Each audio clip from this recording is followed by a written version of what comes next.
can be the best. You can be the King Kong banging on your chest. You could beat the world, you could beat the war. You can talk to God, go banging on his door. You can throw your hands up, you can beat the clock. You can move a mountain, you can break rocks. You could be a master, don't wait for luck. Dedicate yourself and you go find yourself. Standing in the Hall of Fame. And the world's gonna know your name. 'Cause you went with the best fame. And the world's gonna know your name.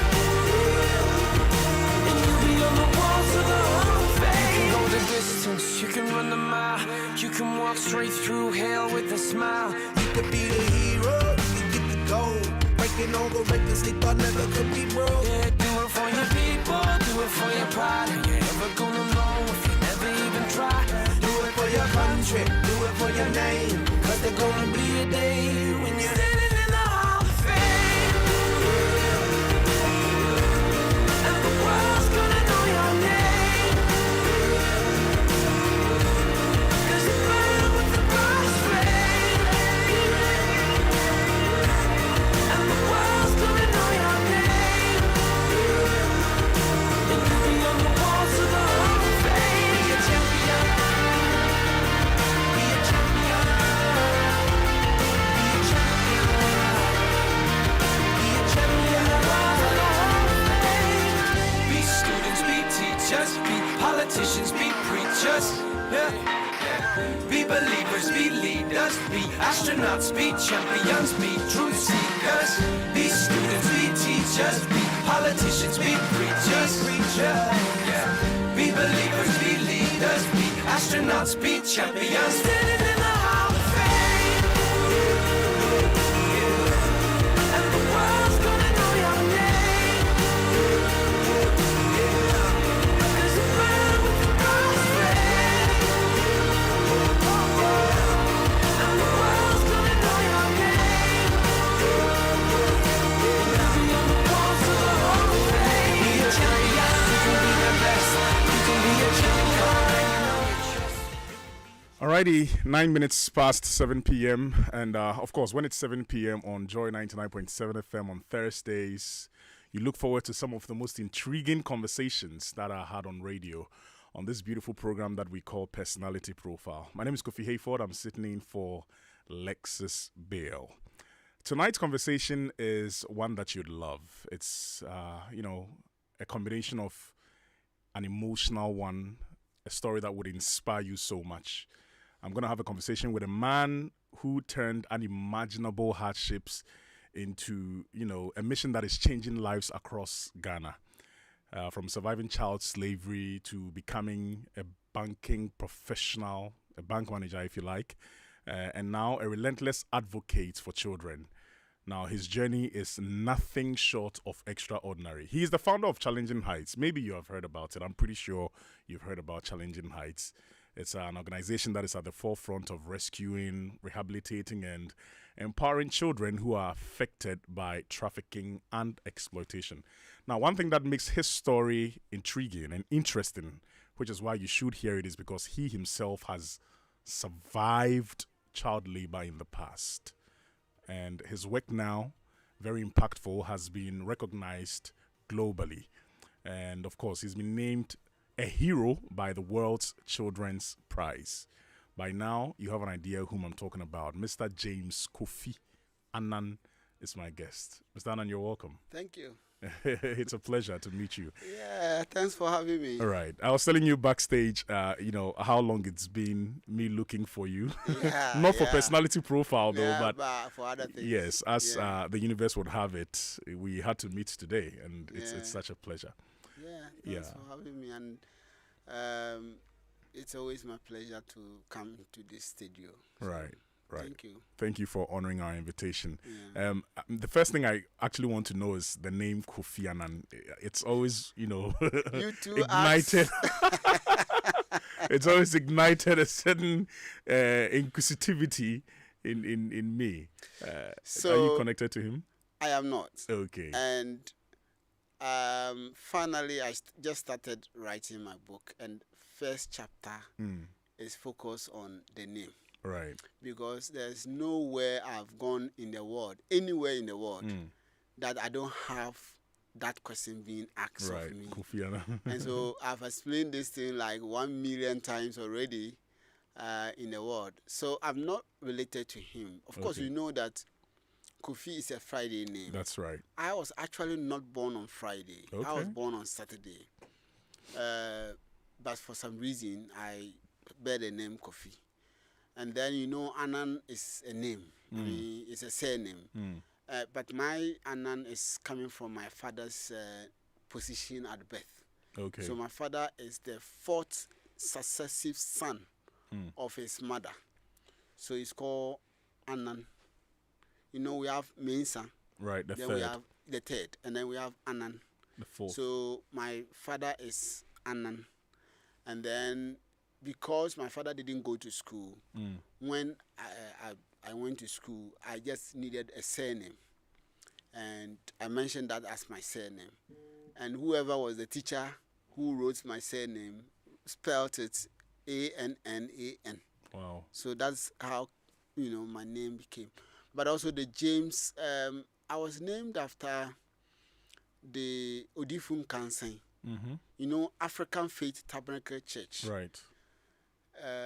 My both parents were pastors in that church. Oh. And I was also born a pastor in that church. How? What do you mean by that? So, according to the story, you know, my mother had 12 children, and I'm the last born of the 12 children.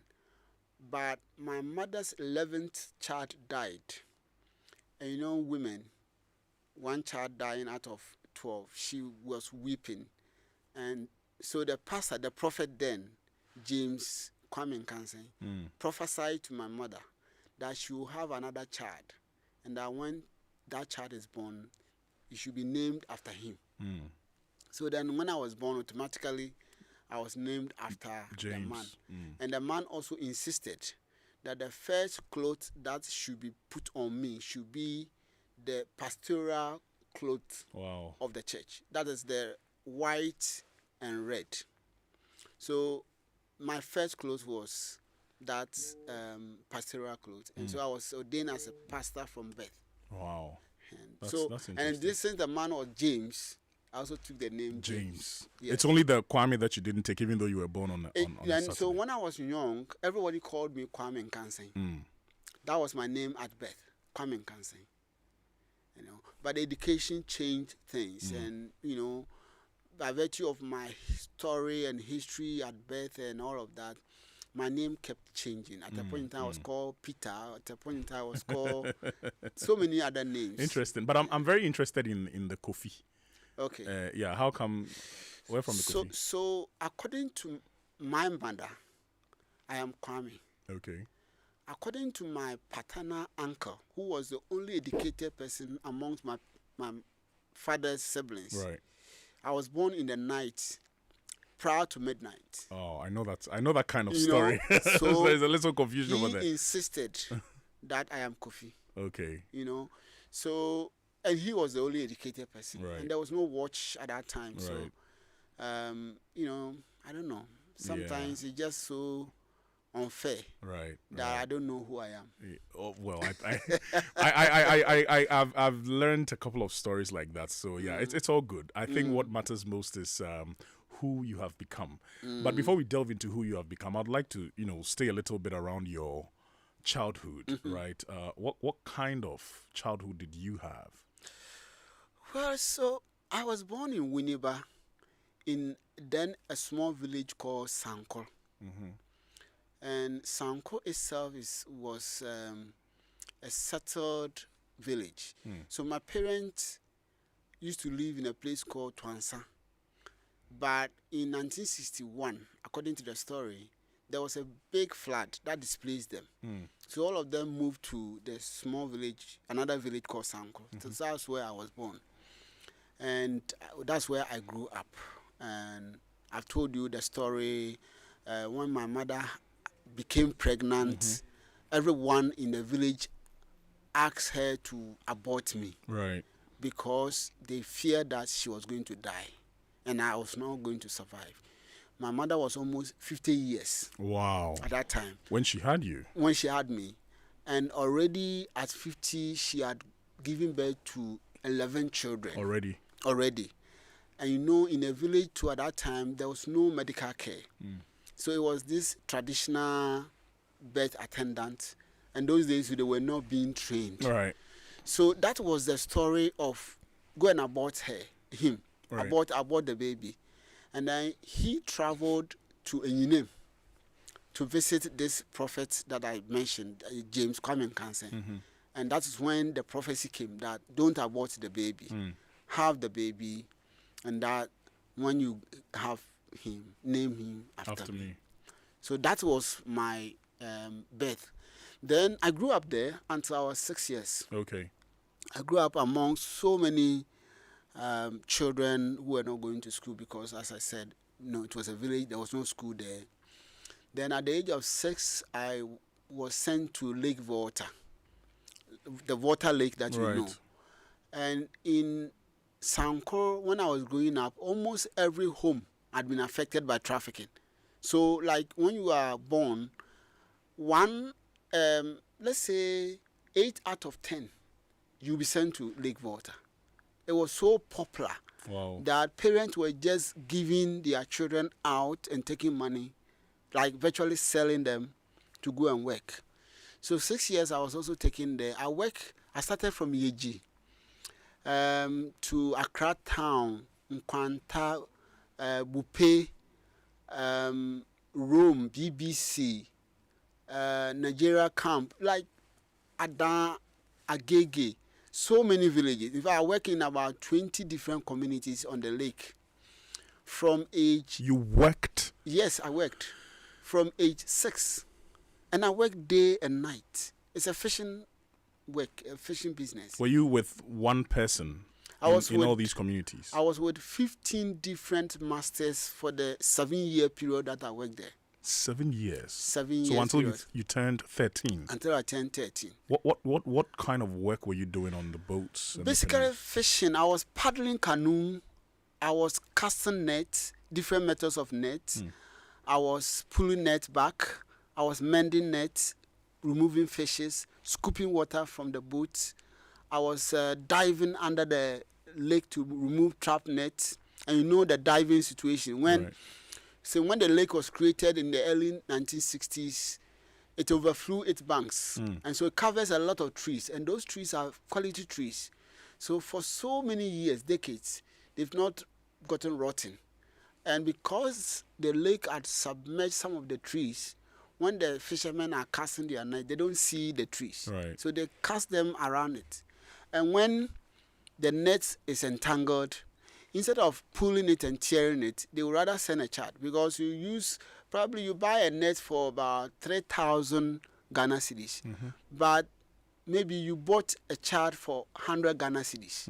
So the net is more expensive than the child. And more valuable than the child. Exactly. So instead of tearing the net, you rather send a child down to remove the trap net.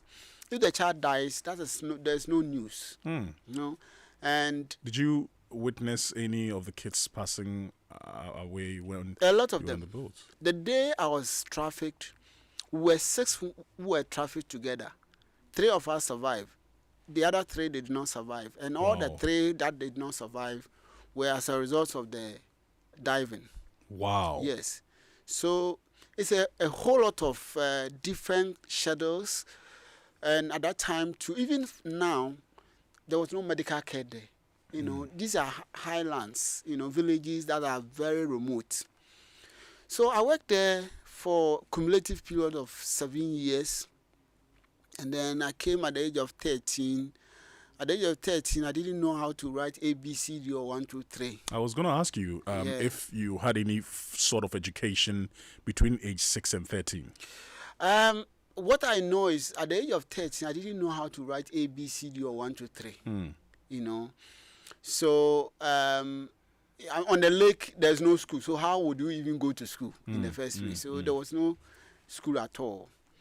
So when I came, I knew that the only way to remain in Winneba was to go to school. Okay. Before you tell us about how you ended up in school when you returned to Winneba, how did you leave child trafficking? How did you escape? Okay. So there's another very regular question.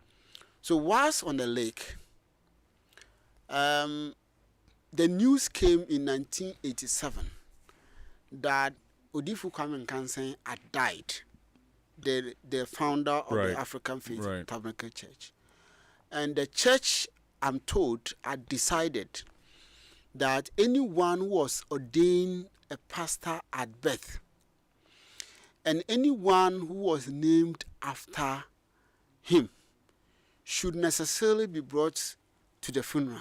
Okay. Otherwise, there will be consequences on anyone who prevented the child from being brought to the funeral.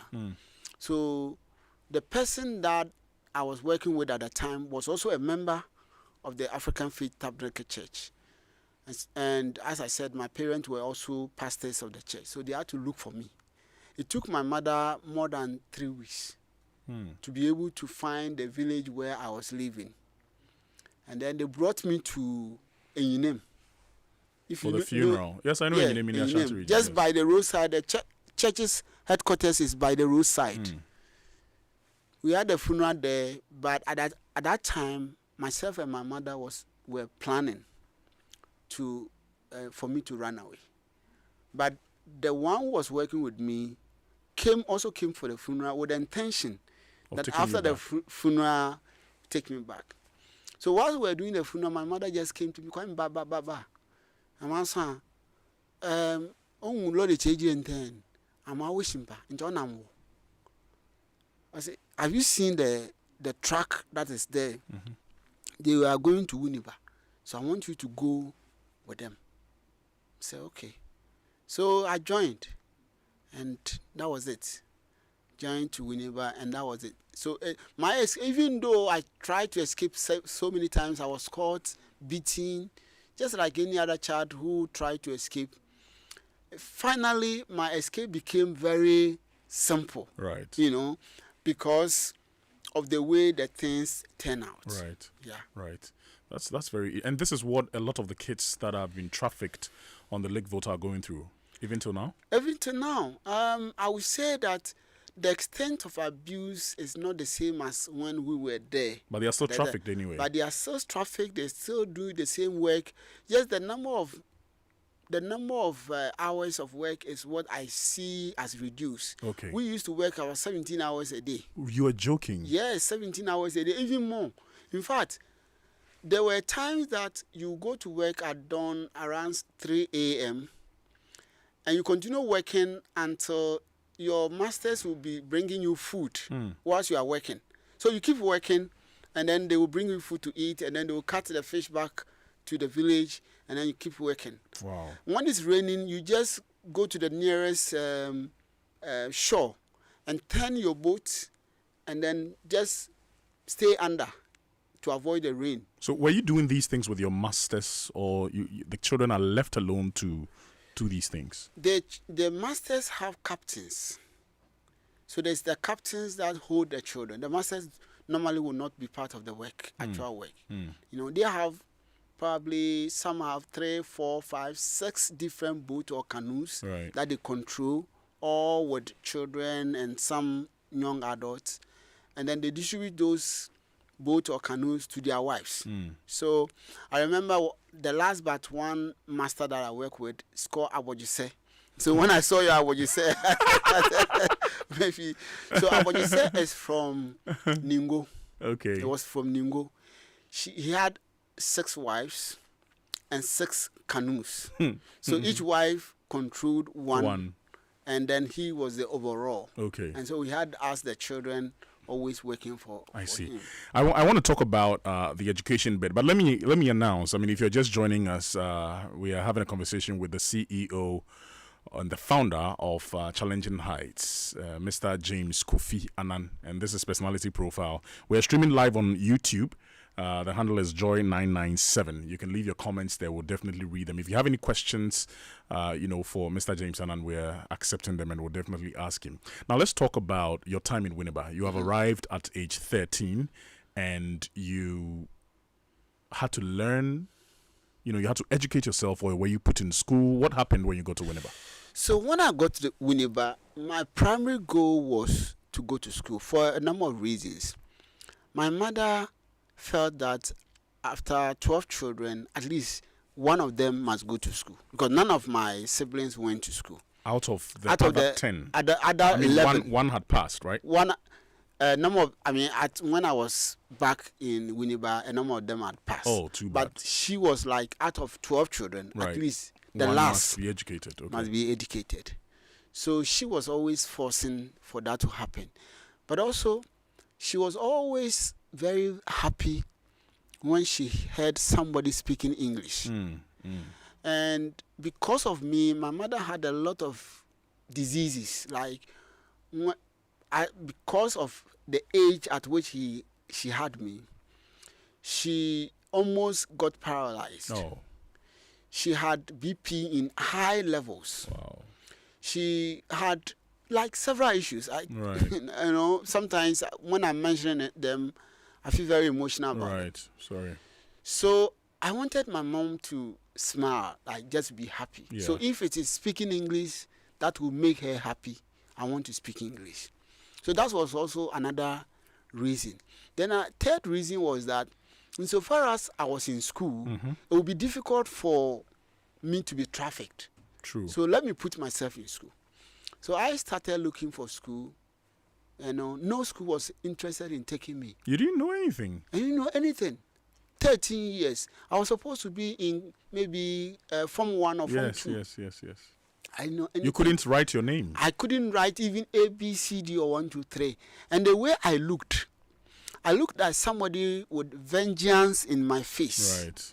That somebody who could abuse other children. Yes. Because of the experiences Because of my you had experiences. endured. And I also had certain diseases myself, like bilharzia. If you know bilharzia, Yes. blood in urine. Yes. And when you are passing urine, you have to squeeze your abdomen.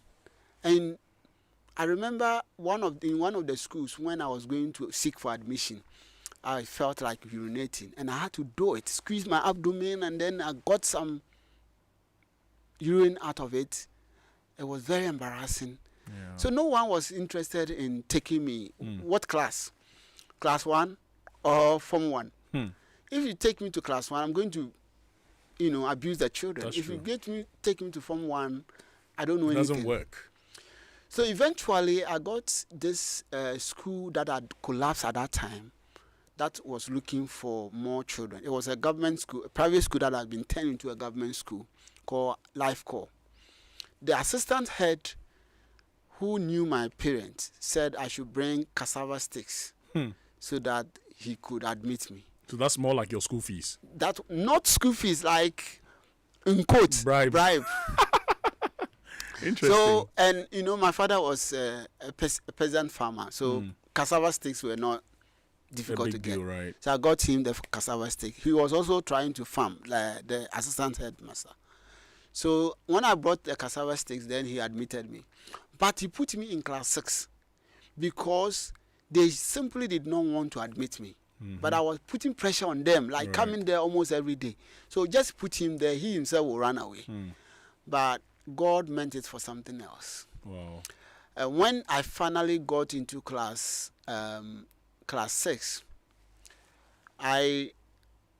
first term we were 9. Those days they arranged the class performance from first to the last person. Out of 9, I was the 9th person, obviously. But there's something that you will laugh about. The same teacher who admitted me was teaching both English and French and environmental studies. Okay. So at a point in time, he had done a French test, and I had scored 0. But it was a multiple fill in blanks, like those ones that you have to fill in. Yes. So I copied the answers that he gave and went to chew, into my memory. Right. And the following day, the same person, gave us tests in French. Okay. After the environmental studies.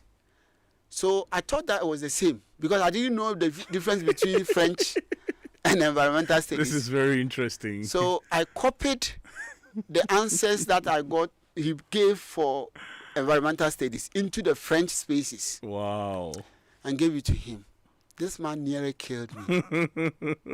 He caned me till 2 canes got broken. Wow. And then he started kicking me on the floor. Like I felt he wanted to kill me. Right. Because it was annoying, right? Right. But I didn't give up still. Second term, we were 12 in the class. I was the 8th person. Third term, we were 15 in class. I was the 7th person. Wow. Then we were promoted to GHS 1. So you kept improving? I kept improving. I was part of the second batch of the new educational system then. So when we went to GHS 1, first term we were 20. I was the 6th person. Second term we were 20. I was 7th person. Wow. Third term we were 25. I was the 1st person. Wow. That's impressive. And since then, no one in the class ever overtook me in any of the 11 subjects that we were learning. Till I completed school. What was your secret? I just learned. I had nothing to lose. I was an awful figure. I didn't have parents looking after me. I was plugging coconut myself to sell mangoes to sell. I was fishing still. Like, I was taking care of myself because my mom couldn't take care of me. Right. Yeah, so I was taking care of myself and I was not shy of anything. I just kept on reading, doing anything that would keep me in school. So when I started from the class 6, I was always going to kindergarten classes during the break. Okay. And ask them to teach me the ABCD. That's where I started. Then very quickly, within a week, I was able to then move to 2-letter words. Ab, ba. So you were doing like extra classes during the breaks? Those kind of that things. Must have been hectic. It was difficult. Combining it would work. Then very quickly, I moved on to 3-letter words. Then I went to class 2. Those days they had days of the week, in written on cardboard. Yes. So I went to them, teach me that kind of situation. Then eventually, gradually, I moved one class at a time. Was still in class 6 and improving. And within a matter of 6 months, it was very fast. What did that journey teach you about human potential? I feel that there's more who are unknown than known in terms of capacity, achievement, and all of that. Sometimes when you are doing your personality profiles, I hear people on how they started. Right. For me, I'm not a rich person. I don't have money, I would say. But I feel that journey and the influence that it has given me eventually tells me that as a nation, if we pay attention to every child, we can achieve more, far more than humanity can think of. Right. Because I was written off. True. Look, there was a gentleman called Paul Ninkra in my class. No, not in my class. He was in class 2. He challenged me to write number 5 on the ground. If I believe that I deserve to be in class 6 whilst he is in class 2, look at the humiliation in the midst of so many children surrounding me. What happened? And at that time I could write the number 5. So I just carefully designed number 5 on the floor. And then all of them erupted in joy, applause. Yes. Hey, he has been able to write number 5 in class 6. If that chance had not been given to me, and if on the basis of this number 5 had been asked to go home, I don't think this number of children that I have been supporting, I don't think this influence I've had both in Ghana and abroad, I would have had them. That's true. So I think that the human capacity is beyond what we think, and we need to look at talent differently. Right. So so okay, let's move away from that. You were done with your JSS of sixth form or whatever it was at the time. It was JSS. JSS, great. And I set a record in the school. What record was that? I had 9 ones with grade 6. I see. And I grade 6 with 9 ones. I see. And since then no one has gotten it. It's I still see. there unbroken. Interesting. Yes. Okay. So and then you did SSS. Yes, I went to Which Winneba school? Secondary School. Winneba Secondary School. Yes, Nice. Winneba School. And what did you read? I read business.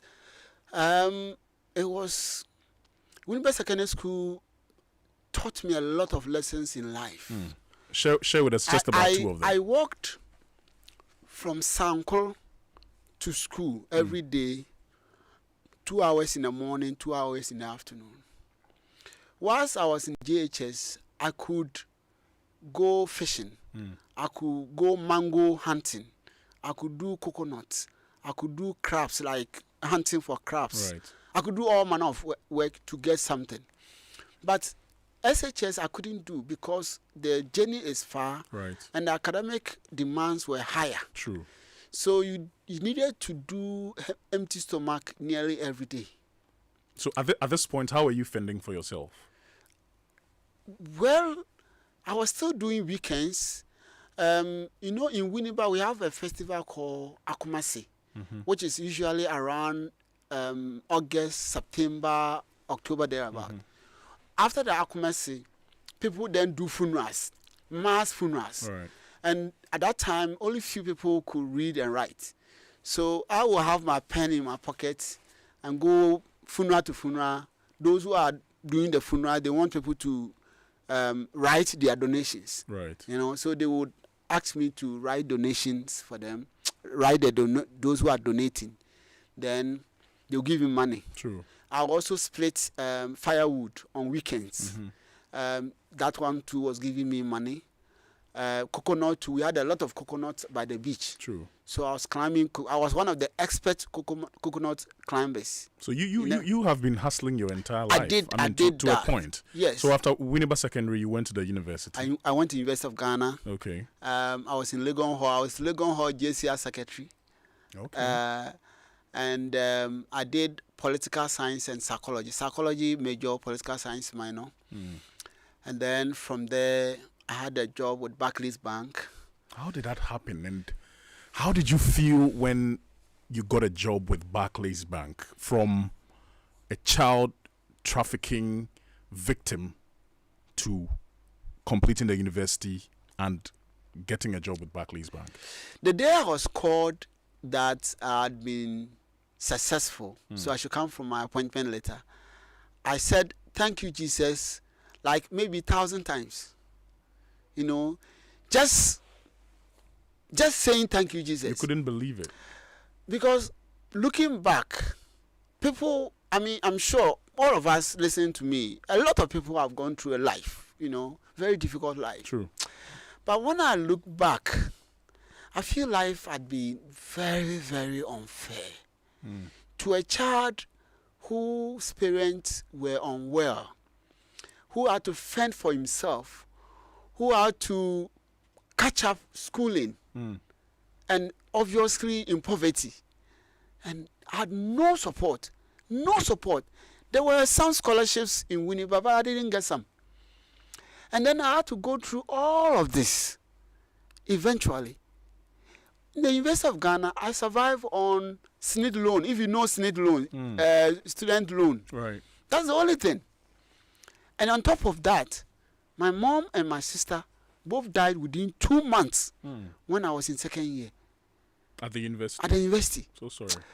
And the details of what I went through, I can't talk about them. Sometimes when I start talking about them, I feel too emotional, but also how do I overcome even the thought of them? So that's why I'm putting it in a book now. Because some of them were very embarrassing. Some of the situations were very embarrassing. I remember one time, 3 days I had not eaten, and walking from Sanko to school and back. I went to my pastor. He's called Dr. Nim. I'm told now he's a professor, Professor Nim. He used to work with Pentecost University. And I passed there and said, Pastor, today, dear, when I close from school, I want to come and eat from the house. I'd not done it before because my mom told me that don't eat from outside because people will put spirit in food. Right. So me, I will never, no matter how hungry I was, I wouldn't take anyone's food. But it got to a point I realized that the human spirit was gone and I needed something in. So I went to, so after school I passed there. When I told the man in the morning, I think he didn't take it seriously. So he had finished his fufu and he was about to eat. He was tired out of preaching and all of that. And I got there, I said, Pastor, I told you that I'll come and eat from you today. The man was just sitting down. Then let the food, he said, take the food. And I ate it.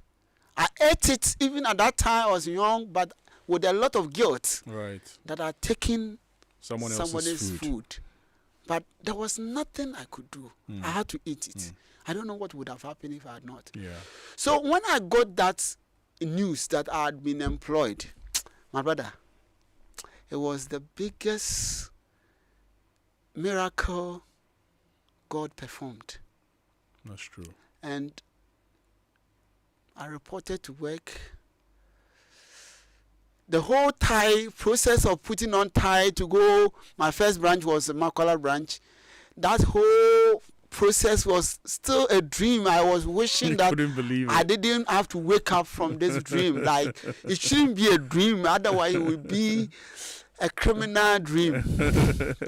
How long did this dream at Barclays go on for? How long did you stay with Barclays? Oh, like I feel that that's the first 2 weeks it dissipated. I felt okay. I was doing my work. And then, but you see, when I was in the bank, and when I was in the university, I once in a while during vacation, would go back to the lake to work. This time on my own volition. Wow. To look for money for my school, to pay my fees and all of that. Then, one time, when I was at the lake, a child was sitting just close by me, but was shy to talk to me. But I felt that this boy wanted to talk to me. Then gradually, slowly, this boy just asked me, how did you escape? How did he know that you were once a victim? He knew. Because once I was there, I was already letting them know that I was with them, you know. So they can also go. They can also go. Right. So he asked me, how did you escape? That how did you escape hunted me for the rest of my stay there. Wow. And then when I came back to campus, I wrote at the back of one of my exercise books, I turned the question to, how can they escape? That how can they escape was the master plan that was written on my heart, on my mind, on my soul, in my spirit till I finished the university, until I got a job in the bank. And that how can they escape is what turned into Challenging Heights. Wow. Because it was just a mission just unveiled by a child who was looking for a way to run away from the oppression. And that explains Challenging Heights. Wow. We're coming to Challenging Heights in just about 2 minutes, but before that, I want to know how long did you stay with Barclays? I know you're not with Barclays, or you're I left Barclays so many years ago. Okay, so I stayed with Barclays 5 years. From Makola, I went to SU, then I was promoted as a senior staff. Went to Millennium Heights. Those who know Millennium Heights. Then I became a manager. Wow. And then I just, at a point in time, I realized that no, it's time.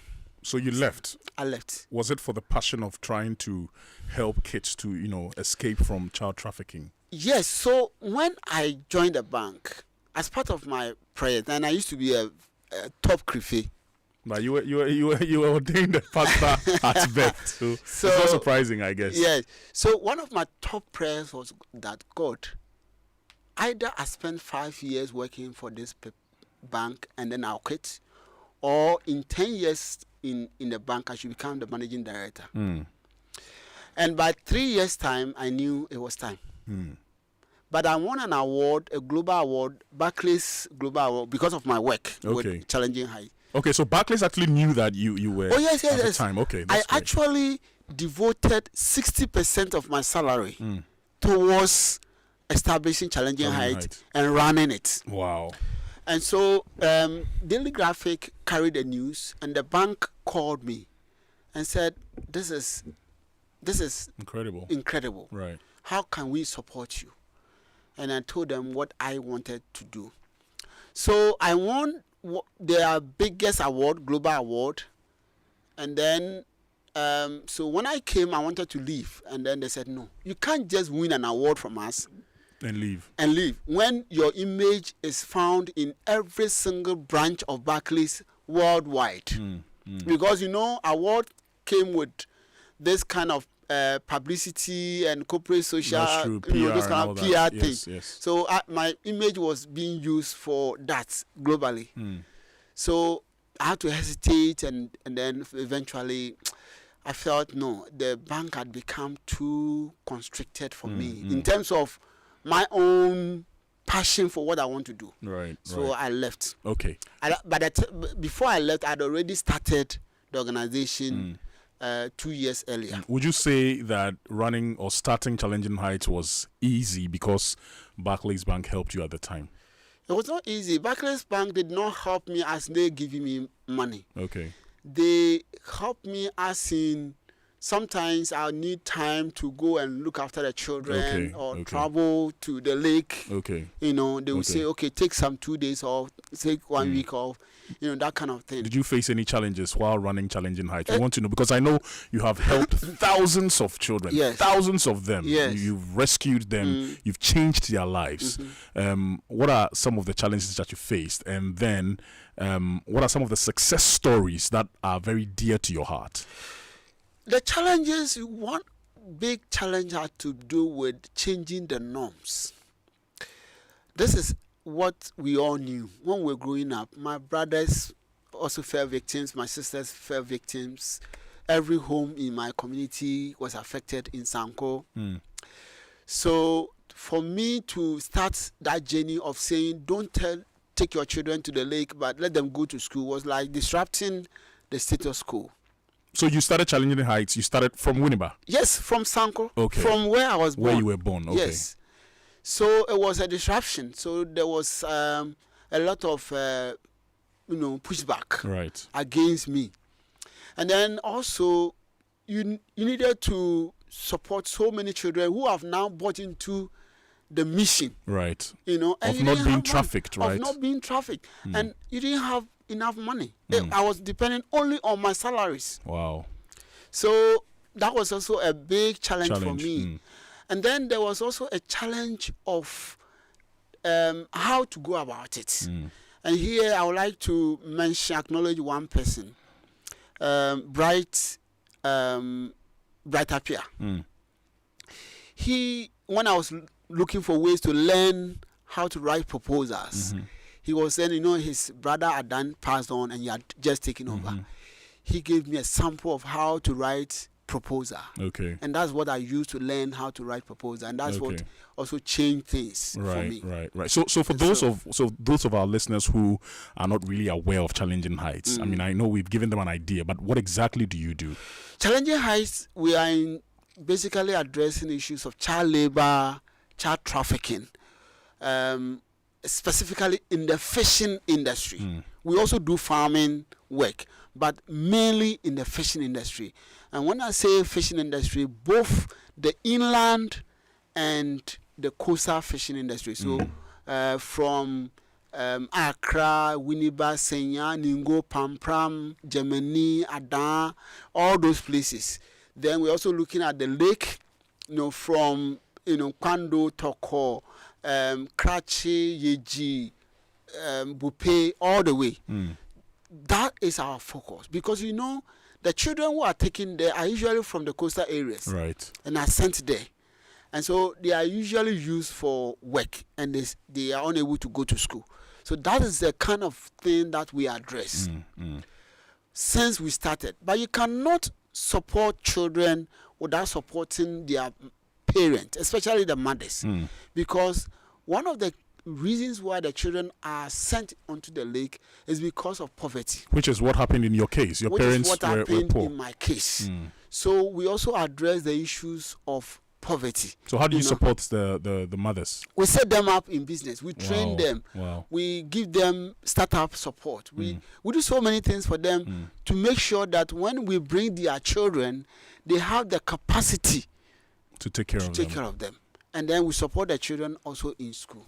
I see. But we run rehabilitation center in Ghana. We run the biggest rehabilitation center, available for victims of trafficking. Yeah, because of the trauma, right? Because of the trauma. A lot of them come with various diseases, including HIV, hepatitis B, bilharzia, all kind of diseases. You can't just take them from the state where they were to their parents when the parents had not seen them for many years. True. They don't know how to even handle them. In fact, sometimes when we rescue the children, the parents don't want their children back. Yeah. They are disconnected. They are disconnected. At that times, the children themselves don't want to go back to their parents. And you've been doing this since 2003. 2003, yes. Since 2003. Has it been worth your time? Do you feel fulfilled running Challenging Heights?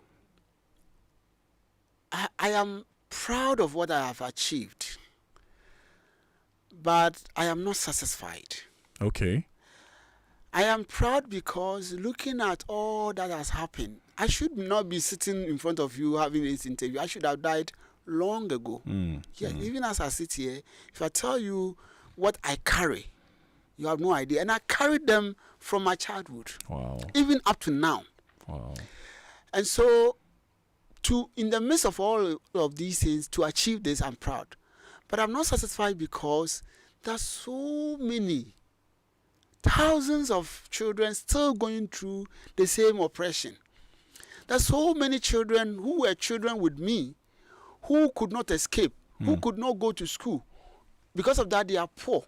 And so they are caught up in a cycle of having children on the lake and using the children also for the same work. Right. So with Challenging Heights, when you help the kids to escape, do you keep them in a house and take care of them? What is the mode of operation? Yeah, once we rescue them, we have a rehabilitation center. That's why I said it's the biggest in Ghana. Okay. Yes, we have a rehabilitation center where we rehabilitate them.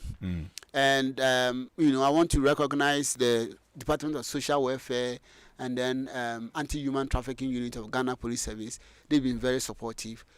We rehabilitate them for a number of months, sometimes 3 months, sometimes 1 year, depending on the situation of the child. Then we take them back to their parents. If their parents are still insisting that they are not going to take them, then we find foster parents. Wow. But a lot of times the girls, they come pregnant. We had a child of 13 years who had a 1-year-old baby. Just imagine. 13 years. 13 years with 1-year-old baby. When did she become pregnant? 12. 11. Or 11, yeah. Because the child is 1 year. Yes. No? So 9 months and then 1 year. Such a girl, the parents would not want her because stigma. They think that, that kind of thing. Meanwhile, she was sold into slavery. She was sold. So, sorry to cut. Because of time, we have to try and wrap up. But do you think slavery, child trafficking, and all the other menace around child trafficking are ever going to end in Ghana? It will end. It's not only in Ghana that the situation is. Overall, in the world, we have 49 million people caught up in the same situation around the world. In Africa, there are about 7 million caught up in child slavery. In Ghana, it's estimated that we have 91,000 caught up in slavery. And in the fishing industry alone, we have over 21,000. So the situation is real. But looking at what we have done, one person, I have done thousands. Right. So if another person comes and do more, another person comes and do more, we'll be able to end it. But we need the support of everyone, government support. I am advocating that government should allocate 20 million Ghana cedis every year to the Human Trafficking Secretariat of the Ministry of Gender for them to be able to do their work. Right. I'm advocating that everyone, I mean, whoever is listening to me, don't think that what I'm talking about is far from you. Right. It is not. It's very close to you. Right. And one day I will explain why it is very close to you. I agree. And then you won the World's Children's Prize. How did that make you feel? That's a global recognition. Yes, I have won 16 major international awards, including the World Children's Prize, which was given to me by the Queen of Sweden. Wow. And then the Freedom Award given to me by Archbishop Desmond Tutu. I've also won the Grenell Young Innovator for Social Justice Prize, which gave me some 100,000 for free. That's good. $100,000 for free That's in my good money. pocket. That was 2011, so it's Finished. gone. So yes, I've won a number of awards and recognitions, and I've been lucky to be around the world, touring and talking about human trafficking and modern slavery, and it's a movement globally. So I'm part of the global movement. Right. That's very good to know. We have unfortunately we have just 2 minutes to go, so let me quickly read some of the messages. Rasi Beji, I hope I got it right, says an insightful conversation. This one is from a free agent. She says that good evening and thank you for the inspirational story. What led your parents to that decision? Was it hardship and did your father hate you? May God heal every hurting heart and bring a breakthrough. I think you answered that question, so we'll take it there. That's my leader, Doctor. God bless you. That's from Mr. Emmanuel Akom. That is those are some of the messages that we've gotten. But look, there are so many things that I really wanted to talk about. Unfortunately, we couldn't touch on many aspects of your life. But thank you very much for coming. What your final words before you go? All that I will say is today you have heard me speak about this issue. There's more to it than what you have heard. Get educated and come on board in addressing the issue. There are more children suffering, and there are more children who could become more than me. Right. So let's support children. Thank you. Thank you very much. Ladies and gentlemen, you've heard the story of Mr. James Kofi Annan, CEO and founder of Challenging Heights, an organization that is at the forefront of rescuing children who have been trafficked, around Ghana. I hope that you have been inspired from slavery to a bank manager to the CEO of a humanitarian organization. Thank you very much for coming, Mr. James Kofi. Thank you for having me. Yes, this has been Personality Profile. My name is Kofi Hayford. I sat in for Lexus Bale. The news is up next. Okay, Destination